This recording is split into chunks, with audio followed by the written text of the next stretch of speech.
hello to you all. My name is JJ, or Joe for short. Welcome to the continuation of Section 6, which we named Section 6B. Let us get right in, and start off with Candidate 5. Are you ready to go? Good show. Now looking at Candidate 5. That both his frustration and stress is highly overactivated, meaning that they are both extremely high. We need to find out what the problem is here. As we continue our investigation, we find that the candidate's satisfaction and job satisfaction are in concert with each other. Further, we find the candidate feels that he is not treated equally.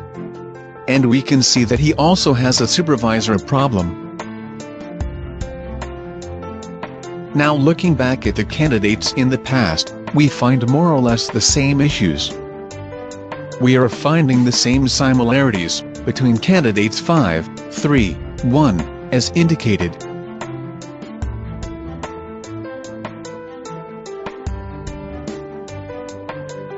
As the saying goes, if it looks like a duck, and quacks like a duck, it probably is a duck.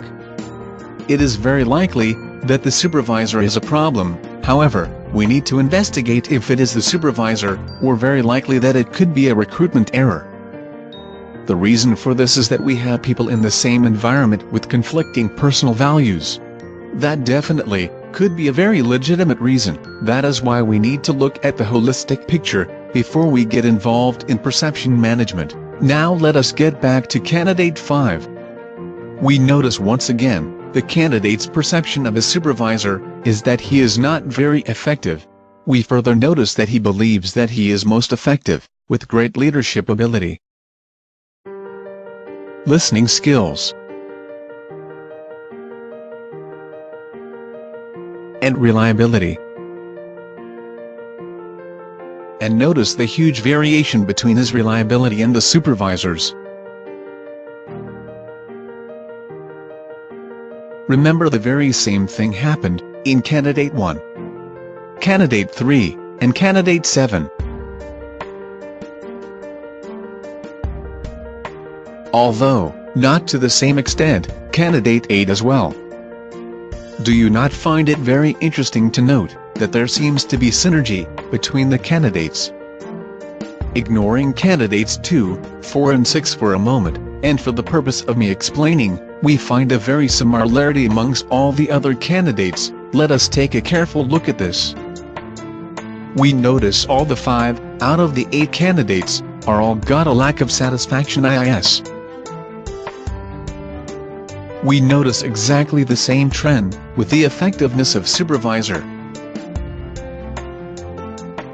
Now the same thing with the supervisor's leadership ability.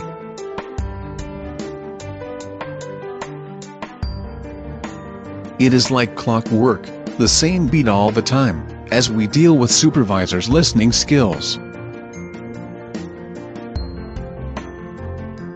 Exactly the same thing with supervisors' communication skills and competency. Lastly, it seems totally ridiculous that all these people have a large variance between their reliability and the supervisor's reliability.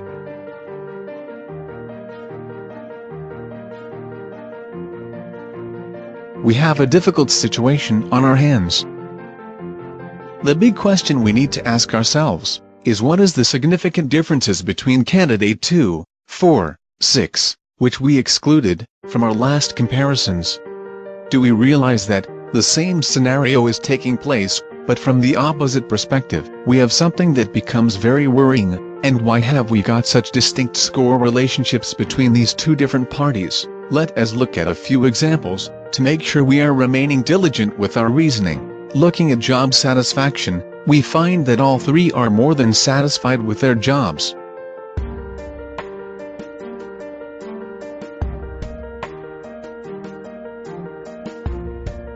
Bearing in mind that we had previously found that Candidate 4 was an outright liar, is it not strange he is 100% satisfied with his job? We previously wrote this candidate off for using impression management, but we might have to consider that there might be something more going on behind the scenes here. At this stage, I would also like you to take a look at candidate 7, who also has a reasonable sense of job satisfaction, and that he feels he was treated equally, and that he feels secure in his job. The fact remains that candidate 7 thinks his supervisor's leadership qualities really sucks.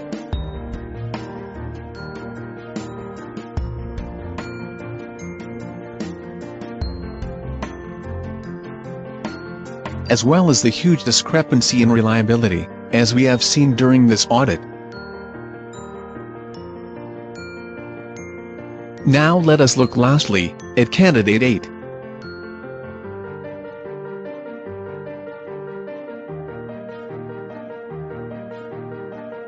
We find that candidate 8 has overactivated frustration and stress IIS, as indicated. This is in harmony with candidate 2, 3, 5, 7 and 8. There is also a large discrepancy between job satisfaction and his satisfaction, IIS. It seems that the job satisfaction has been overstated. Notice that equality and job security are also underactivated, which should result in a lower job satisfaction. Further, notice that he really does not have a good relationship with his supervisor, which is also sound reason to believe he does not have the job satisfaction he claims. The candidate's leadership ability is the same score as he allocates to his supervisor.